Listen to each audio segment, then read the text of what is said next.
Sumber daya manusia merupakan faktor penting yang menjadi penunjang keberhasilan dan kemajuan dari suatu perusahaan.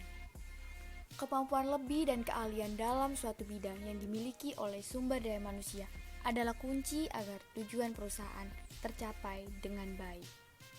Semakin tinggi tingkat kualitas dari sumber daya manusia, maka semakin tinggi pula kemungkinan perusahaan tersebut akan berkembang.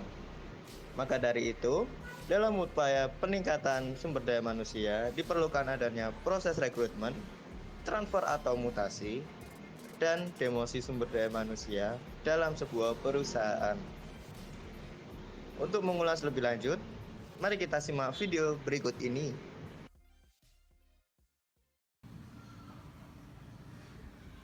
Rekrutmen merupakan proses untuk mencari pelamar pekerjaan yang memiliki kemampuan dan kriteria yang sesuai. Kemudian akan dilaksanakan proses seleksi untuk memilih karyawan sesuai dengan posisi yang diinginkan oleh perusahaan. Rekrutmen sendiri dapat bersifat jangka pendek maupun jangka panjang tergantung kebutuhan perusahaan. Kemudian, pengertian rekrutmen menurut Cartino Carlos Cromers, MSI 2003-10005 menyatakan bahwa rekrutmen merupakan proses mencari, menemukan, menarik pelamar pekerja, kemudian dipekerjakan dalam suatu organisasi. Rekrutmen terbagi menjadi dua, yaitu internal dan eksternal. Rekrutmen internal merupakan proses rekrutmen dalam mempromosikan atau melakukan rotasi pekerja terhadap karyawan yang sudah bekerja dalam perusahaan tersebut. Sedangkan rekrutmen eksternal merupakan proses penjaringan pelamar pekerjaan di luar dari perusahaan tersebut untuk mengisi posisi yang kosong. Terdapat beberapa metode dalam rekrutmen eksternal meliputi: yang pertama, metode periklanan. Biasanya sebuah perusahaan akan memasang iklan seperti di koran, televisi, maupun media sosial untuk menarik calon pelamar pekerja agar melamar pekerjaan di perusahaan tersebut. Kemudian yang kedua adalah metode internal dari perusahaan. Biasanya metode ini dilakukan dengan cara memberikan pengumuman kepada karyawan untuk mengajukan anggota keluarganya melamar pekerjaan di perusahaan tersebut. Ketiga ada lembaga pendidikan, yang mana sekolah yang memiliki kontak langsung dengan perusahaan biasanya akan merekomendasikan anak didiknya untuk melamar pekerjaan di perusahaan tersebut. Keempat ada online recruitment, menggunakan metode virtual job fair yang melalui website karir, web blog, general employment website, dan masih banyak lagi. Kelima ada lembaga pemerintahan, yang mana perusahaan akan bekerja sama dengan dinas ketenagakerjaan untuk mencari calon pelamar yang sudah melamar di website ketenagakerjaan. Rekrutmen internal dan eksternal memiliki kelebihan dan kekurangannya masing-masing, yaitu kelebihan rekrutmen eksternal, yang mana dapat membangun jaringan yang luas, memiliki karyawan yang lebih berkompeten, dan yang selanjutnya ada kekurangan, yaitu kekurangannya membutuhkan waktu yang lama, membutuhkan biaya yang lebih banyak, dan beradaptasi yang lebih banyak. Dan kemudian kekurangannya yaitu adanya persaingan antar karyawan dan tidak adanya ide bagi karyawan tersebut. Transfer atau mutasi adalah di mana seorang karyawan dipindah tugaskan dari perusahaan pertama ke perusahaan berikutnya dengan level pekerjaan yang sama serta kompensasi gaji, tugas, serta tanggung jawab yang sama pula. Hal ini biasanya terjadi pada perusahaan yang memiliki berbagai cabang dengan sesuai kebutuhan tertentu.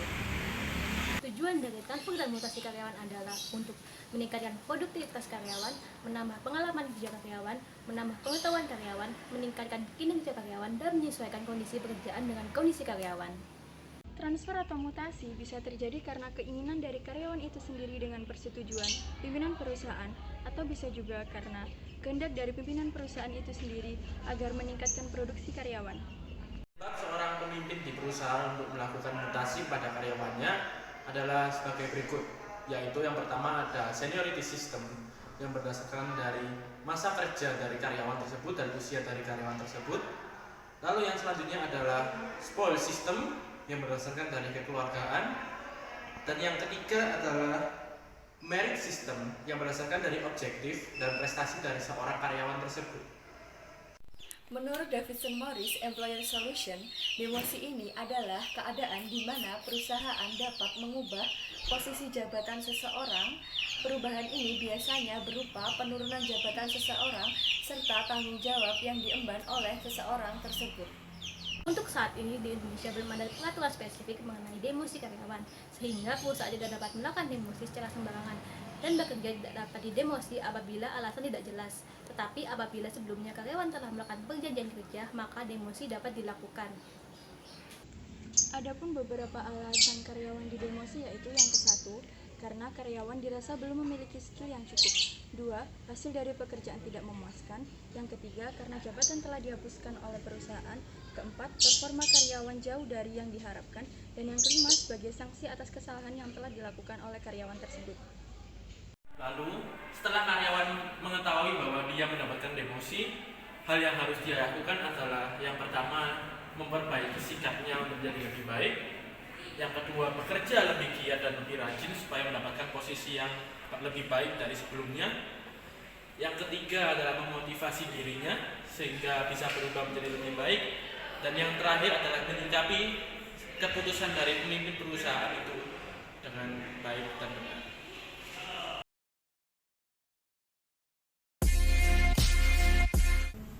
Sistem rekrutmen itu kalian mau menanyakannya yang lebih ke arah mana nih? Pada saat seleksi kah? Atau praseleksi? Atau bagaimana? Itu dari praseleksi sampai ke seleksinya. Oke, kalau untuk rekrutmen praseleksi itu pastinya kita pakai personal requisition. Personal requisition itu apa sih? Jadi dari masing-masing departemen head disesuaikan dengan kebutuhannya. Yaitu mereka buat form, kayak itu di submit ke HR yang dimana acknowledge GM. Jadi baru kita melakukan program rekrutmen. Nah, pada saat program rekrutmen itu kita juga blasting, seperti yang mungkin kalian bisa lihat ya di websitenya kita ataupun di Instagram atau whatever sosial medianya kita, pasti kita posting untuk open rekrutmen apa aja di hotel ini.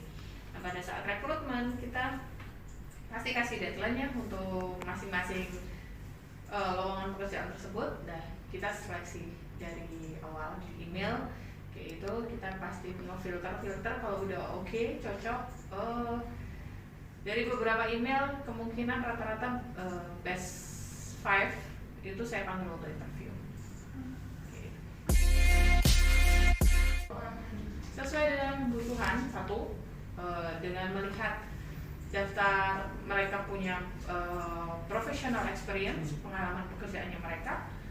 Terus yang kedua dari pendidikannya juga pastinya kita lihat.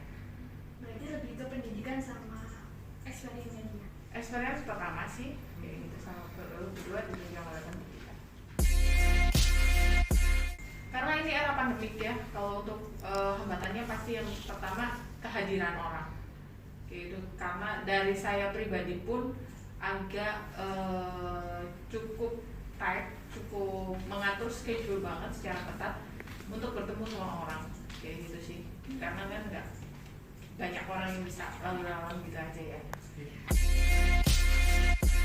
Untuk yang fresh graduate pasti kita ngeliat, kalau kita di perhotelan mereka kan pasti PKL ya, mereka OJT. Nah, kita lihatnya dari situ. OJT-nya dari mana? Apakah kalian udah pernah casual at least? Karena kalau di dunia perhotelan yang dilihat itu dulu, kayak gitu. Kalau kriteria khusus pasti ini, kayak gitu, ya itu disesuaikan dengan kebutuhan yang kita open, kayak gitu sih. Jadi misalnya nih kita saat ini ada deh contohnya, kita cari desain grafis, graphic designer, kayak gitu ya. Untuk kriteria khususnya pastinya yang masalah teknisnya mereka ya, teknisnya dia. Terus selanjutnya dengan dia tipikalnya bagaimana sih, karena pada saat seleksi kita kan juga mencantumkan tes kepribadian. Nah, itu kita juga baca DISC-nya gimana sih, terus tes yang lain tentang kepribadiannya dia gimana sih. Nah, dari situlah, oh ini match dengan tim kita, ini belum match, ini nggak bisa nih dipaksain sama tim kita gitu. Transfer antar unit atau transfer internal unit? Transfer mulai dari keduanya sih, dari antar unit maupun internal.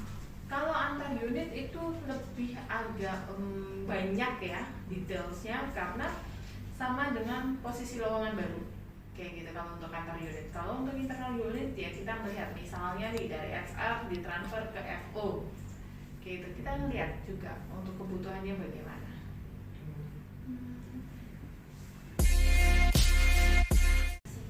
Career development itu yang paling kita utamakan.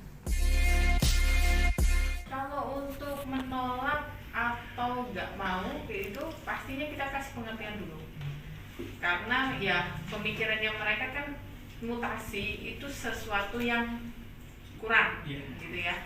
Nah ini yang harus kita pikir, karena mutasi itu sebenarnya bukan sesuatu yang kurang kok. Kita melihat potensi dari dia itu lebih baik di departemen lain, kita membantu kayak gitu sih. Kalaupun ada yang menolak ya kita kasih pengertian gitu sih. Demosi. Iya. Kalau demosi itu depends on departemen head dan HR serta GM. Kenapa harus di demosi? Karena pasti satu dan lain hal, banyak hal yang mempengaruhi. Misalnya dia mempunyai kasus tertentu, atau kita melihat dia tidak perform misalnya di satu jabatan tersebut, ya kita demosi. Kalau untuk memutuskan pasti kita kalau di hotel ya 3 ya, dari departemen head, HR manager sama general manager gitu. Biasanya kita duduk bareng, kita berpikir discuss ini gimana nih, misalnya si A harus kita mutasi atau si B kita lihat nih misalnya dari pandangan HR, si B ini lebih oke loh kalau misalnya di departemen lain, misalnya di sales, karena dia pintar untuk membahas ini itu dan untuk menjual juga bagus kayak gitu. Ini seperti yang tadi saya jelaskan, pasti ada case. Pasti ada case-nya itu ya. Pasti ada case, dan kalau dilihat dengan kebutuhan perusahaan juga bisa, cuma itu kecil kemungkinan. Demosi biasanya ada case. Ada case dalam hotel. Dengan anak tersebut. Oh iya, dengan anak tersebut. Kalau pada saat demosi biasanya ada 2 kayak gitu ya. Kita melihat masalah performance atau case kayak gitu ya. Kalau untuk masalah performance pastinya kita awal di coaching, kita coaching dulu. Ini bisa nggak sih di counseling, ini bisa nggak sih di coaching. Tapi kalau bisa ya udah oke, berarti dan selesai. Tapi kalau nggak bisa ya itu tadi kita demosi. Tapi kalau ada case misalnya nih case-nya berat, seperti dia memang tidak menjalankan job desk-nya dia. Nah, ini udah nggak bisa tolerir, ya udah kita tolerir. Gitu. Semua hotel pun pasti kita punya strategi khusus kok bagaimana kita mempunyai karyawan nih harus diapain nih biar karyawan itu nggak itu aja. Dalam artian kamu misalnya sudah 2 tahun nih kerja di hotel ini tapi kok masih itu aja sih, kamu masih di situ, ini apa nih yang kita kurangi, ayo kita belajar bareng, ayo kita berkembang dengan baik bareng, kayak gitu sih. Baik, mungkin itu saja Bu pertanyaan dari kami. Terima kasih. Ya, terima kasih. Dengan senang hati.